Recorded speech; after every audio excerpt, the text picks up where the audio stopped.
الحمد لله رب العالمين فاطر السماوات والأرضين الصلاة والسلام على من كان نبيا وآدم بين الماء والطين شفيع المذنبين خاتم النبيين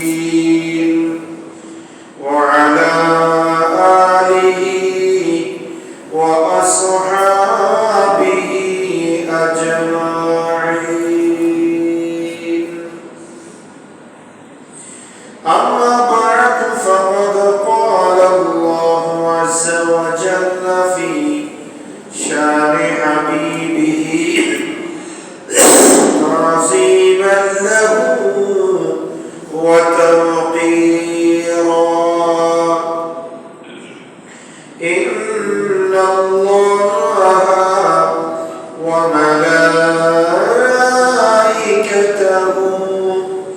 يصلون على النبي يا أيها الذين آمنوا صلوا عليه وسلموا تسليما صلى الله على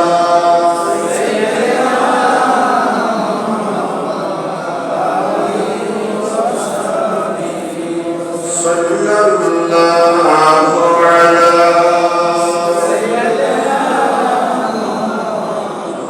وآله وأصحابه صلى الله على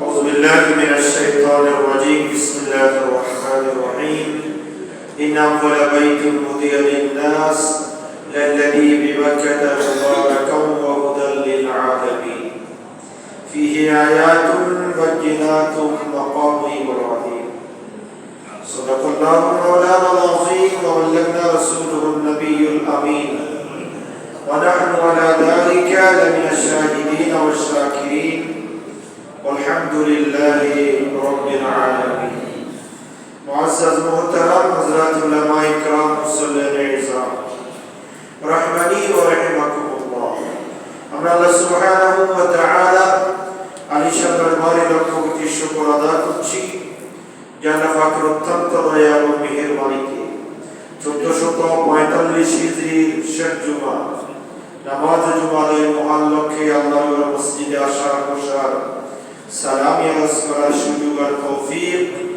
আল্লাহ সুবহানাহু ওয়া তাআলা আমাদেরকে দান করেছেন তার দরবারে পড়ছি আলহামদুলিল্লাহ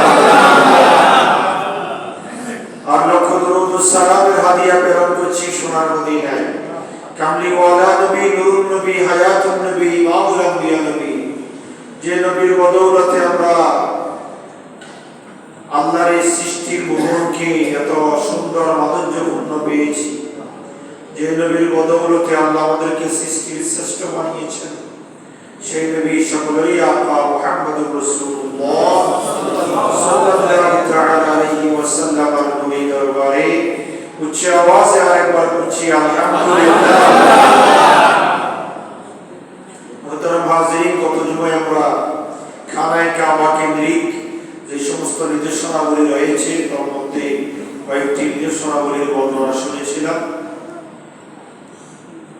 সেই একই ধারাবাহিকতা আজকে বাকি আলোচনাগুলো করবো বিমাশিয়াতিল্লাহ ওয়া ইজনিল্লাহ ওয়া তাওফীকি ইল্লা বিল্লাহ। আল্লাহ সুবহানাহু ওয়া তাআলা খানায়ে কাবার মিনার মধ্যে অসংখ্য নিয়ামত রেখেছেন, নিদর্শন রেখেছেন। তার মধ্যে নাম্বার 1 হচ্ছে মাকামে ইব্রাহিম, 2 নম্বর হাজরে আসওয়াদ, 3 নম্বর হচ্ছে রুকনে ইয়ামিনী, 4 নম্বর হচ্ছে মুলতাজিম। এই মুলতাজিম সম্পর্কে আল্লাহ রাব্বুল আলামিন হাকামুল হাকিমের নবী ইরশাদ করেছেন আন ইবনে আব্বাস রাদিয়াল্লাহু তাআলা আনহু আন্নাহু قال قال رسول الله صلى الله عليه وسلم سمعت رسول الله صلى الله عليه وسلم يقول الملتزم موضع استجاب في الدعاء وما دعا الله في عبد دعوة إلا استجابها كما قال عليه الصلاة والسلام মুলতাজিম সম্পর্কে আল্লাহর নবী বলেছেন জায়েজ এমন কোন দোয়া নাই যে দোয়া করতে দেরি আল্লাহ সুবহানাহু ওয়া তাআলা কবুল করতে দেরি করেন না যে জায়গায় সেই জায়গার নাম হচ্ছে মুলতাজিম। সুবহানাল্লাহ। সেই জায়গার নাম কি? মুলতাজিম। মুলতাজিমে দোয়া কবুল হয়। মুলতাজিম এমন একটি জায়গা আল্লাহর ঘরের আঙ্গিনায় যে জায়গাতে বান্দা হাত তুলতে দেরি আল্লাহ দোয়া কবুল করতে দেরি করেন না। সেই মুলতাজিম হচ্ছে কোনটা? আমরা অনেকেই হয়তোবা আল্লাহ করে গিয়েছি, উমরা করেছি, হজ করেছি, কিন্তু অনেকেই হয়তোবা মুলতাজিমটা চিনি না। মুলতাজিমটা হচ্ছে আল্লাহর ঘরের দরজা থেকে হাজরা আসওয়াদ। হাজরা আসওয়াদ হচ্ছে এই কোণায়, আল্লাহর ঘরের দরজা এই পয়েন্টে মনে করেন। তো আল্লাহর ঘরের দরজা থেকে মুলতাজিমের মাঝখানে যে জায়গা, আল্লাহর ঘরের দরজা থেকে হাজরা আসওয়াদের মাঝখানে যে জায়গা, ওই জায়গাটার নাম হচ্ছে মুলতাজিম। সুবহানাল্লাহ। ওই জায়গার মধ্যে দেখবেন মানুষ মৌমাছির মতো আল্লাহর ঘরের দরজা এবং আপনার এই হাজরা আসওয়াদ এই মাঝখানে মানুষ ওজোর ধরায় কান্নাকাটি করছে, আল্লাহর দরবারে দোয়া করছে।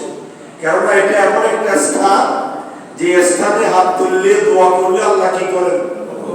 কবুল করেন।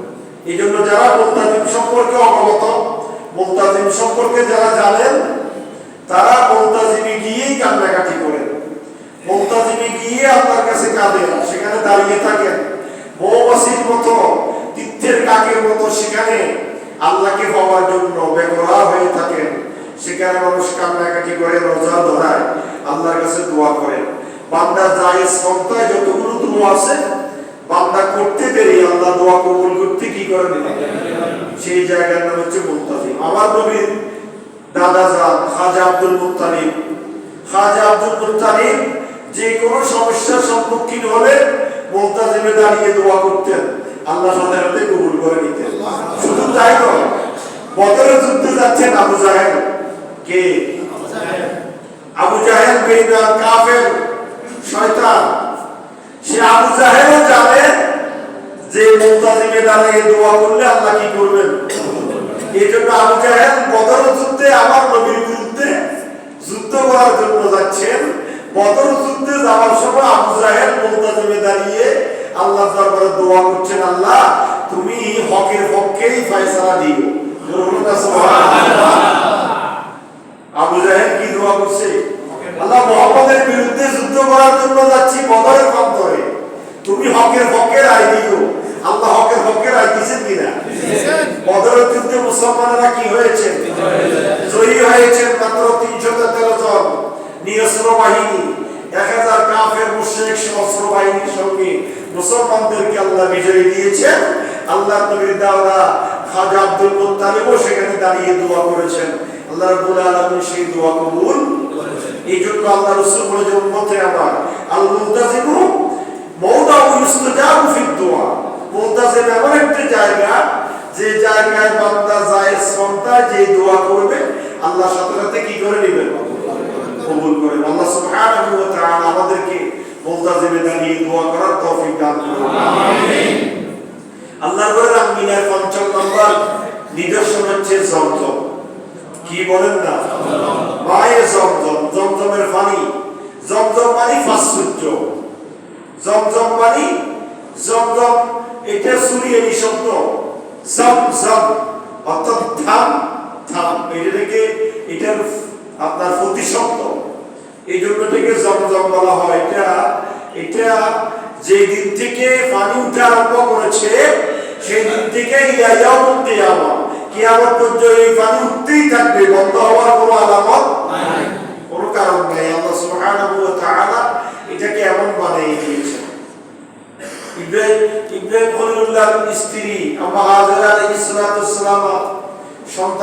সন্তানের জন্য বেকরার হয়ে গিয়েছেন, সন্তানকে আল্লাহর ঘরের পাশে বসাইছেন। আজ থেকে যারা 30-40 বছর আগে হজে গিয়েছেন, উমরায় গিয়েছেন, তারা জমজম সরাসরি জমজম কূপের পাড়ে দাঁড়িয়ে দেখেছেন, সরাসরি জমজমের কূপ দেখেছেন। কিন্তু বর্তমান যুগে যারা যাবেন তারা এগুলোর আলামত খুঁজিও পাবেন না। কোথায় জমজম এটার খুঁজে পাওয়ারও কঠিন হয়ে যাবে। তো যেখানে জমজম কূপ আছে সেখানে কিছু নিদর্শন এখনো আছে। সেখানে জমজম কূপের যদি কোনো সমস্যা হয়, ওরা তো ভিতর থেকে এটাকে আন্ডারগ্রাউন্ড থেকে এটাকে সমাধান করে। যদি কোনো সময় দরকার হয় মুখ খুলতে হবে, এই জন্য তারা প্লেট আকারে সেখানে স্টিলের প্লেট দিয়ে সেখানে কিছু চিহ্ন জমজমের মুখ রেখে দিয়েছেন। কোনো সময় যদি প্রয়োজন হয় সে টাইলস গুলো উঠে মুখটা খুলে জমজমটা পরিষ্কার করবেন। এই জন্য এটা হচ্ছে কি, এটা হচ্ছে আপনার মাকাম ইব্রাহিমের পিছনে। কোন জায়গায়? মাকাম ইব্রাহিমের পিছনে মাতাফের মধ্যে এই জমজম। এই জমজম সম্পর্কে আল্লাহর নবী হযরত আব্দুল্লাহ ইবনে আব্বাস রুয়ুসুল মুফাসসিরিন আব্দুল্লাহ ইবনে আব্বাস রাদিয়াল্লাহু তাআলা আনহু বলছেন যে সাকাইতুন নাবিয়্যা সাল্লাল্লাহু আলাইহি ওয়াসাল্লাম মিন জমজম ফাশারাবা ওয়া হুয়া কায়িম ইয়াকুলু আল্লাহুম্মা ইন্নী আসআলুকা ইলমান নাফিআ ওয়া রিজকান ওয়াসিআ ওয়া শিফাআন মিন কুল্লি দা। সুবহানাল্লাহ। আব্দুল্লাহ ইবনে আব্বাস রাদিয়াল্লাহু তাআলা আনহু বলেন, আমি আল্লাহর নবীর হাতে জমজম তুলে দিলাম। সুবহানাল্লাহ। আমি আল্লাহর নবীর হাতে কি উঠাই দিলাম? জমজমের পানি উঠাই দিলাম। ফাশারেবা, তিনি সেই জমজমের পানিগুলো পান করেছেন। কোন অবস্থায়? ওয়া কায়িম, যখন তিনি এই জমজমের পানি পান করতেছেন তখন তিনি দাঁড়িয়ে গেলেন। সুবহানাল্লাহ। জমজমকে সম্মান করার অর্থে দাঁড়িয়ে গিয়েছেন। দুনিয়ার সব পানি বসে খেতে হয়, পান করতে হয়, একমাত্র জমজম যে পানিগুলোকে দাঁড়িয়ে পান করতে হয়। সুবহানাল্লাহ। এই পানি আল্লাহর নবী দাঁড়িয়ে পান করেছেন বিদায় কিয়ামত পর্যন্ত এই পানি দাঁড়িয়ে পান করা হবে। এবং আল্লাহ রাসূলকে জিজ্ঞাসা করা হয়েছে, আপনি দুনিয়ার সব পানি আপনি বসে খেতে বলেছেন, বসে পান করতে বলেছেন, আপনি নিজেও বসে পান করেন, কিন্তু জমজমগুলোকে আপনি দাঁড়িয়ে পান করলেন, তার কারণটা কি?